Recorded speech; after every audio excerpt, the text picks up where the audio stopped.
Hello, my name is Lauren and welcome to my channel. Since it is the beginning of February, I want to do a January wrap up. I read 8 books in January and I'll just kind of talk about them and my experience and then a little bit of data for some fun. The first book I finished this month last month was By Book or by Crook by Eva Gates. It is a lighthouse library mystery, which, yes, does mean that this lighthouse has a library in it, and it is also where our main character, Lucy, lives. And this fellow, who is Charles, after Charles Dickens, of course. I had a lot of fun with this one. It's a book that I randomly picked up from my local library in their little bookshop because I think I was buying a puzzle and I needed to like reach the credit card charge minimum. So I got this because it looked like fun. I always think that cozy mysteries need to have cats in them. Or else is it even a cozy mystery? So, and I love like the beach, so I loved the idea of this, and that's pretty much what it ended up being. And I think like a decently interesting mystery. I can never like tell how easy or hard a mystery is to solve to like the general reader. I guess I'm not like picking up on a bunch of clues as they're happening. I'll have a bunch of theories throughout the book, but I'm almost never right. So maybe I'm just a bad detective, but Lucy in here like does an okay job. She's doing a lot of detective work, even if she is also having a lot of theories that don't pan out. But you know, process of elimination.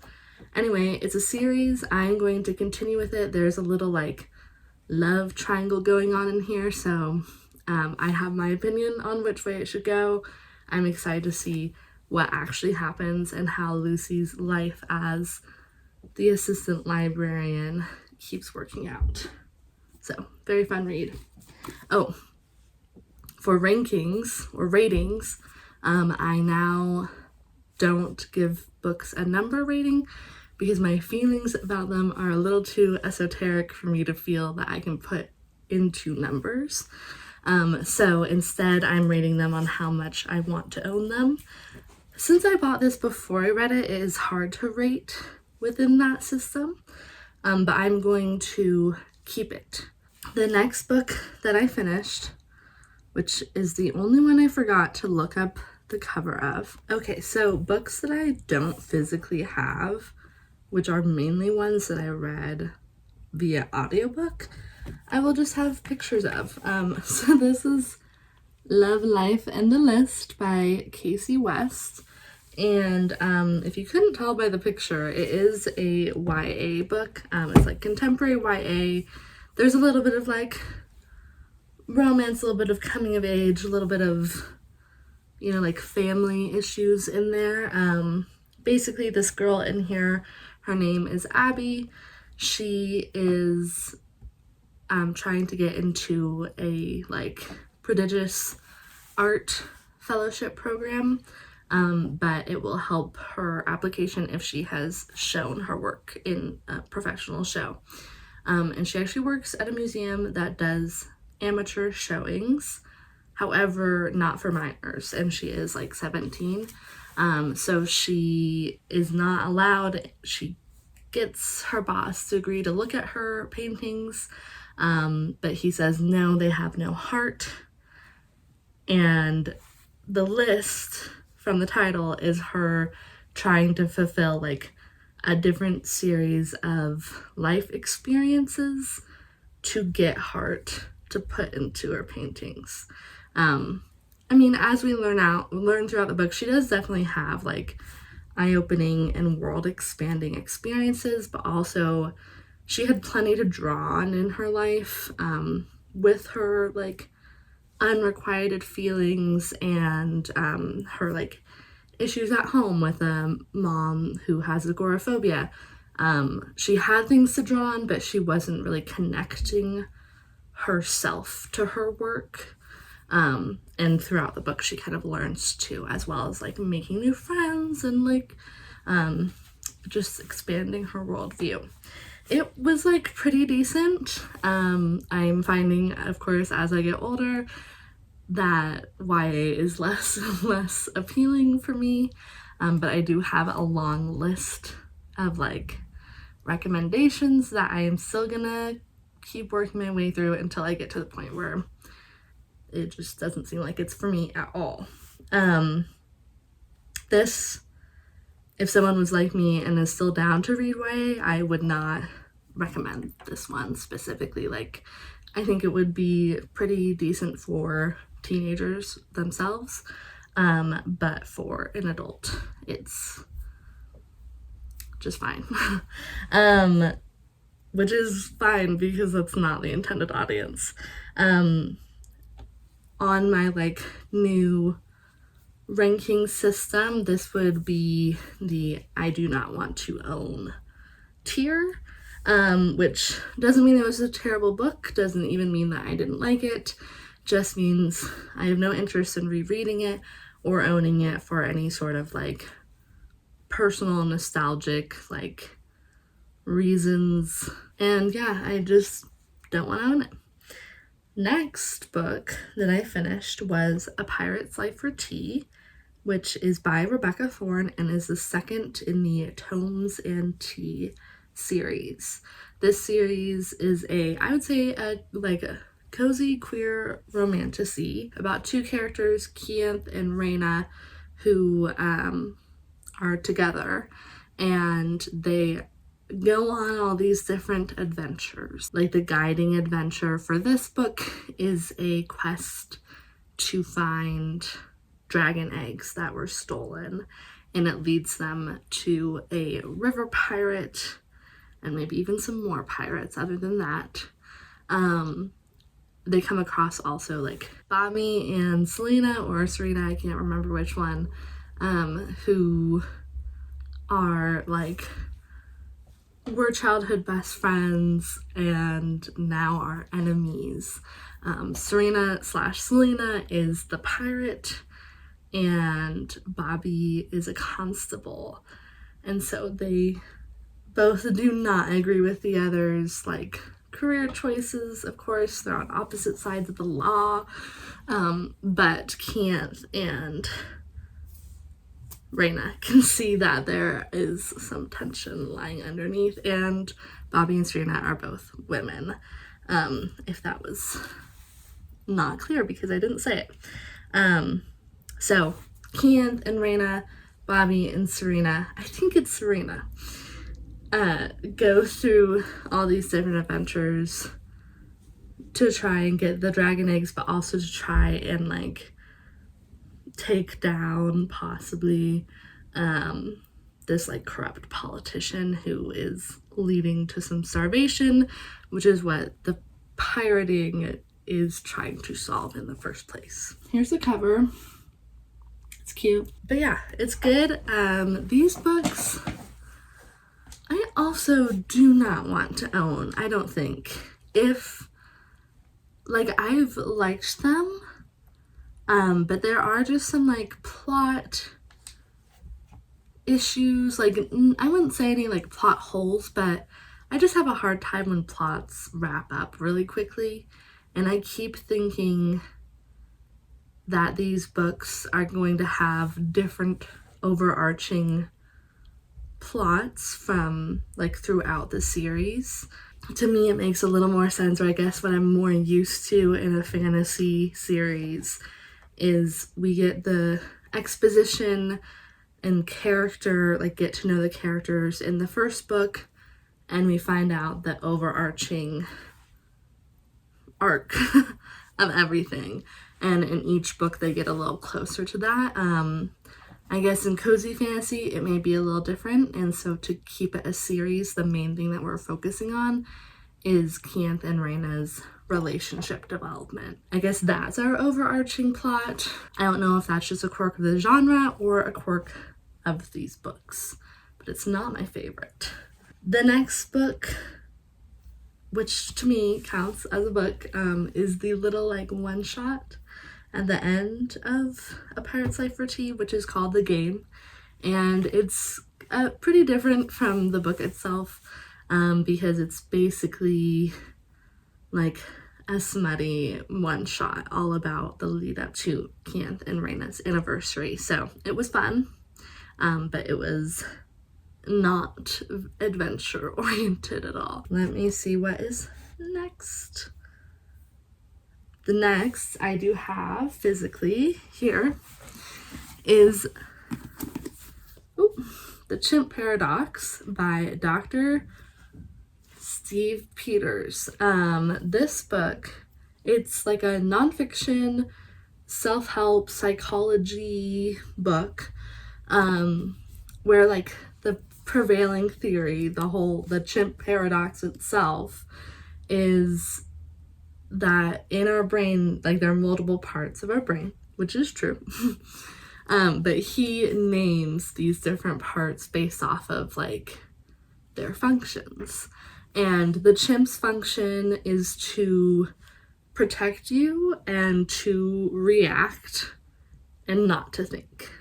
Just to protect, react, and feel, basically. But if we're not thinking, we're not using like logic and rationality, and perhaps our chimp is not always making the decisions that our like human inside of our brain wants to happen. So basically, learning how to make your chimp and the human in your mind, which are both like permanent facets of yourself and your identity, learning how to have them live in peace and work together towards your goals. It is like pretty decent theory.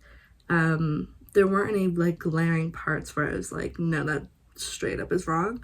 It doesn't always take into account like neurodivergence or mental illness. Like sometimes it does, sometimes it doesn't. I'd say like, if it sounds interesting to you, go for it. I do not want to own this, and I wouldn't probably recommend it super broadly, but if someone is into these type of books, I wouldn't dissuade them from reading it either. Next book I did read physically, but I do not have the physical book with me. Someone else requested it from the library, so I had to give it up. And that was Kiss of the Spider-Woman by Manuel Puig. And I actually read the play version of this book. According to Wikipedia, the novel is written almost entirely in dialogue, which is also true of plays. Plays are just dialogue and then stage direction. So I feel like mostly everything that would be in the novel was in the play. The play is about two people in an Argentine prison. It's about Valentin and Melina. Valentin is in jail for like his ties to a communist group, and then Melina is in jail for indecency, which in this case was like essentially implied to be being gender non-conforming. So it's never explicitly like, pronouns or like the term transgender are not being explicitly used in this by Melina.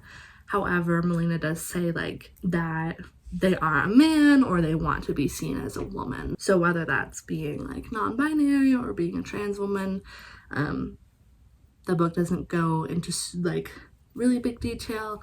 It's mainly about the relationship between the two characters, Valentin and Melina, and how their relationship with each other and like themselves and their views of the world around them change. But we get to see how both of them are changed by knowing each other. So it's a little more like touching looking back on reading it, whereas when I was reading it, I was like, okay, wait, am I understanding everything that's happening? It is not one that I want to own. Now, the next book I finished, my last physical one of the month, was The Barren Grounds by David A. Robertson.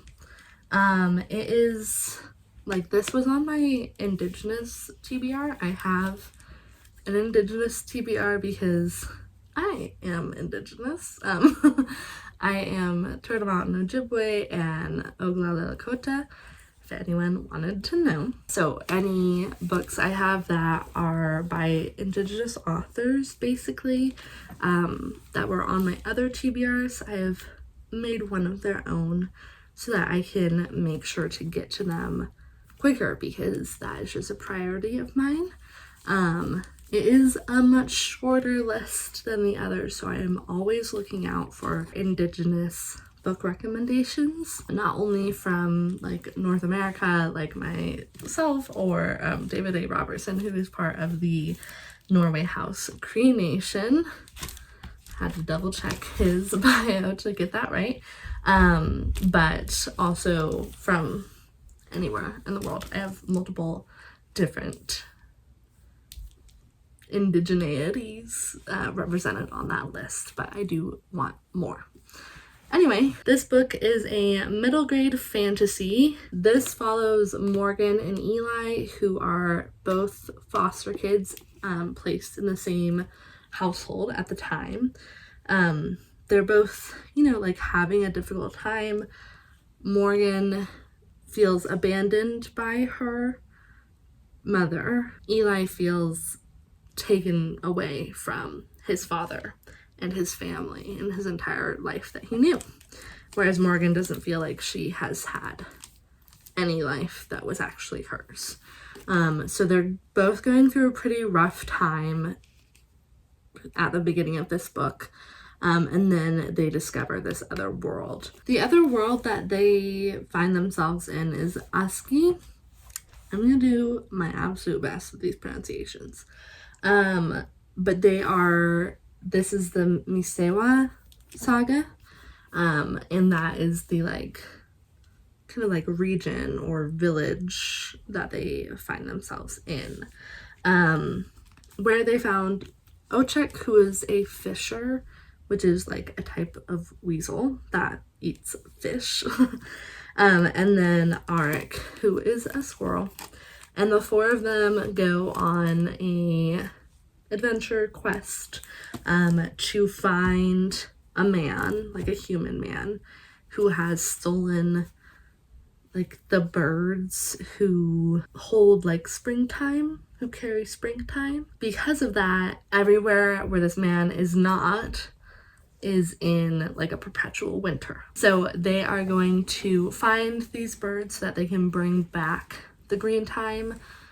The perpetual winter is called the white time, so that they can bring back the green time, but also just the cycle of the seasons. And I don't know, I loved how this was written. It's from Morgan's point of view. It is in third person, but it's kind of third person from her point of view. So we're getting an introduction to this world that she is so unfamiliar with. For Eli, it is somewhat familiar, it reminds him of home, and then they speak the same language that he knew at home. I would greatly recommend this to anyone. I've already recommended it to a friend who needed to read a book from and about North America, so this is a great book for that. And I also think it's just very accessible to anyone, especially because it is written for middle grade readers. So it is, if you're completely new to any of these topics or language or anything, it's very accessible in that way. Last book is SYrn by Prince Harry. I listened to the audiobook, which I think is a great way of experiencing a memoir when it's possible. But I read this book because I needed to read a book that was written by a ghost writer. So it is funny to be oh, I think it's great to listen to an audiobook of a memoir because you're getting the author's own words in their own voice. However, apparently these were not all his own words. I do believe that they were all his own stories and experiences and feelings.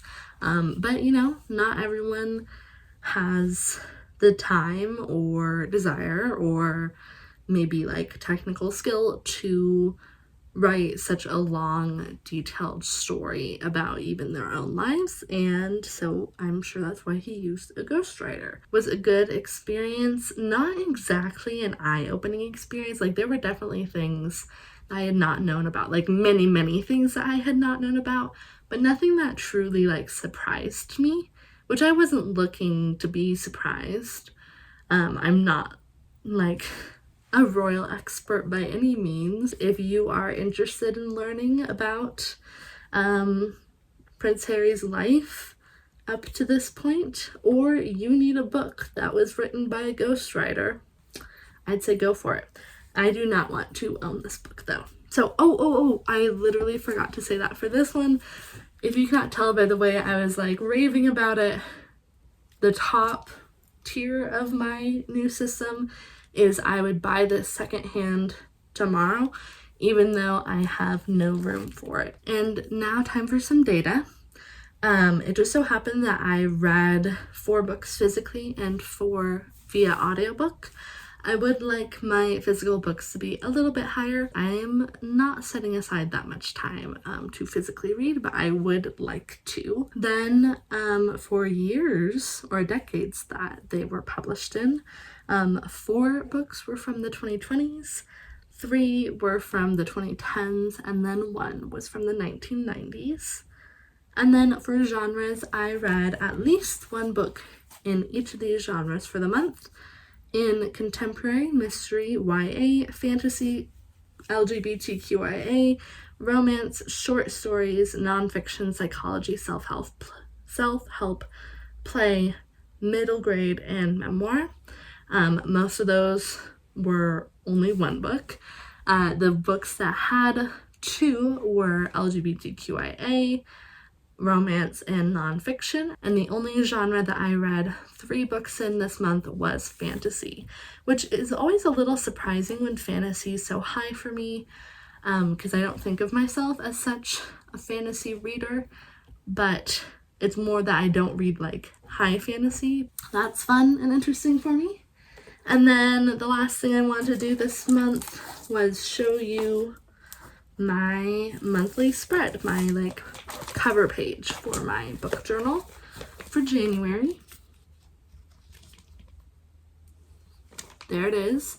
The theme was bookshop. Anyway, I guess that's the video.